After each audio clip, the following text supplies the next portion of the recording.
Assalamualaikum warahmatullahi wabarakatuh. Selamat datang di Aksi Nyata topik 2, mata kuliah Inovasi dan Kejuruan. Baik, Bapak Ibu guru hebat, di sini saya akan menyebarkan pemahaman aksi nyata saya terkait materi strategi dan metode kreativitas dan inovasi. Pemahaman baru yang saya peroleh setelah mempelajari materi strategi dan metode kreativitas dan inovasi yaitu: yang pertama, memahami penerapan metode kreativitas dan inovasi. Memahami penerapan strategi kreativitas dan inovasi. Memahami pemetaan karakteristik kreativitas dan inovasi, dan memahami cara mengantisipasi solusi dari risiko kreativitas dan inovasi. Strategi kreativitas dan inovasi. Terdapat 3 macam strategi yang bisa digunakan dalam mengembangkan inovasi, yaitu: yang pertama, open innovation. Strategi ini adalah suatu kondisi di mana organisasi atau perusahaan tidak hanya mengandalkan pengetahuan, teknologi, dan sumber daya internal, tetapi juga terbuka untuk memanfaatkan berbagai sumber eksternal. Contohnya, seperti masukan dari konsumen, keberadaan kompetitor, hasil riset, dan sebagainya, untuk mendorong inovasi produk atau layanan dari organisasi atau perusahaan tersebut. Yang kedua, closed innovation. Strategi ini merupakan strategi inovasi tertutup, di mana model inovasi, ide-ide pengembangan produk atau layanan sepenuhnya bergantung pada keahlian internal. Pada umumnya, organisasi atau perusahaan yang menggunakan strategi closed innovation ini merupakan perusahaan kecil dan menengah, sehingga dirasa cukup dengan hanya menggunakan sumber daya internal yang dimiliki dalam menghasilkan inovasi. Yang ketiga yaitu crowdsourcing innovation. Merupakan suatu cara atau strategi untuk mengumpulkan opini, ide atau gagasan, dukungan dan informasi dari kelompok orang-orang melalui media sosial, email, dan sarana lainnya yang berguna bagi organisasi atau perusahaan yang ingin melakukan perubahan atau inovasi tersebut. Adapun penerapan strategi open innovation antara lain, yang pertama adalah berkolaborasi dengan dunia kerja. Yang kedua, berkolaborasi dengan komunitas lokal atau komunitas dalam menjalin hubungan kemitraan.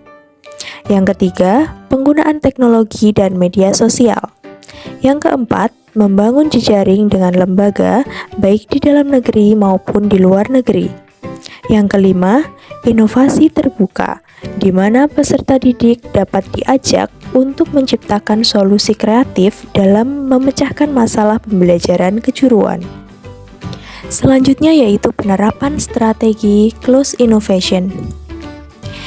Penerapan strategi closed innovation antara lain, yang pertama adalah mengembangkan in-house program pelatihan dan pengembangan pendidik dan tenaga kependidikan tanpa melibatkan instruktur atau pelatih dari luar. Yang kedua, pengembangan kurikulum yang didesain dan dikembangkan oleh staf pengajar dan akademisi internal tanpa melibatkan pihak eksternal. Dan yang ketiga, pengembangan metode dan alat pembelajaran yang disesuaikan dengan kebutuhan peserta didik, tetapi dirancang dan diimplementasikan secara internal tanpa melibatkan pihak eksternal. Proses kreativitas dan inovasi secara umum dapat disebut sebagai rangkaian tahapan yang harus dilalui dalam menciptakan ide dan mengubahnya menjadi sebuah inovasi yang bermanfaat. Adapun tahapan proses kreativitas dan inovasi antara lain, yang pertama, preparation atau persiapan.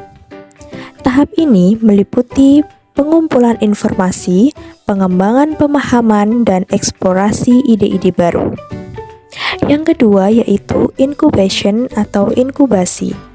Pada tahap ini adalah waktu di mana ide-ide yang telah dikumpulkan, dipikirkan dan direnungkan secara intensif. Pada tahap ini, sebaiknya Anda berhenti mencari solusi secara langsung dan membiarkan ide-ide tumbuh dan berkembang sendiri di dalam pikiran Anda. Yang ketiga adalah illumination atau insight atau aha moment. Pada tahap ini adalah tahap di mana ide-ide atau gagasan tiba-tiba terlihat jelas dan mendapatkan solusi yang inovatif. Biasanya, ide-ide ini muncul pada saat yang tidak terduga. Contohnya seperti saat mandi, tidur, atau dalam situasi santai.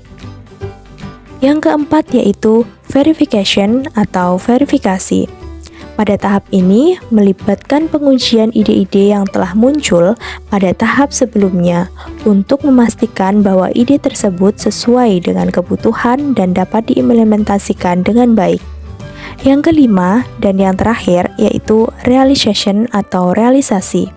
Pada tahap terakhir ini merupakan implementasi ide atau gagasan menjadi sebuah inovasi yang dapat diaplikasikan dalam kehidupan nyata. Pada tahap ini melibatkan proses produksi, pemasaran, distribusi, dan peluncuran produk atau layanan. Selanjutnya yaitu metode kreativitas dan inovasi. Penggunaan sebuah metode inovasi dan kreativitas dalam pembelajaran kejuruan akan memberikan manfaat ganda, karena di satu sisi akan meningkatkan efektivitas pembelajaran dalam mencapai tujuan dan di sisi lain dapat membiasakan peserta didik berperilaku inovatif, biasa menghasilkan ide-ide baru dan solusi kreatif untuk menyelesaikan sebuah masalah yang mungkin terjadi di dunia kerja. Contoh metode dan pendekatan kreativitas dan inovasi yang dapat digunakan untuk meningkatkan efektivitas pembelajaran kejuruan antara lain, yang pertama adalah metode design thinking, yang kedua six thinking hats, yang ketiga metode project based learning, yang keempat adalah metode STEAM atau Science, Technology, Engineering, Art, and Mathematics. Yang kelima adalah metode Scamper. Pada penerapan metode design thinking, terdapat beberapa langkah-langkah penerapan. Yang pertama yaitu empati atau memahami kebutuhan pasar dan konsumen.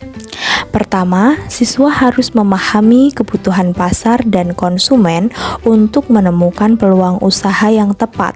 Siswa dapat melakukan observasi langsung atau wawancara dengan calon konsumen untuk memahami kebutuhan mereka dan menemukan peluang bisnis yang terbaik. Yang kedua adalah define atau menentukan masalah atau peluang, yaitu setelah memahami kebutuhan pasar dan konsumen, siswa harus menentukan masalah atau peluang bisnis yang ingin mereka selesaikan. Mendefinisikan masalah atau peluang tersebut secara jelas dan konkret, sehingga mudah dipahami dan dipecahkan. Yang ketiga yaitu ideate atau menciptakan ide bisnis. Setelah masalah atau peluang bisnis ditentukan, siswa kemudian harus menciptakan ide bisnis. Dalam tahap ini, siswa diharapkan berpikir kreatif dan menghasilkan ide-ide yang unik dan inovatif. Selanjutnya yang keempat adalah prototype atau membangun produk atau layanan. Setelah ide bisnis telah dihasilkan, siswa kemudian harus membangun produk atau layanan. Buatlah prototip produk atau layanan yang sederhana untuk menguji dan memvalidasi ide-ide yang dihasilkan. Yang kelima yaitu tes atau uji produk atau layanan. Setelah produk atau layanan dibuat, siswa kemudian harus menguji produk atau layanan tersebut dengan calon konsumen.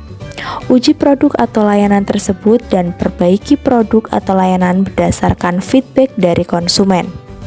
Dan yang terakhir adalah launch atau meluncurkan produk atau layanan. Setelah produk atau layanan telah diuji dan diperbaiki, siswa kemudian dapat meluncurkan produk atau layanan mereka ke pasar. Selanjutnya, siswa harus terus memonitor kinerja produk atau layanan mereka dan melakukan perbaikan secara terus-menerus.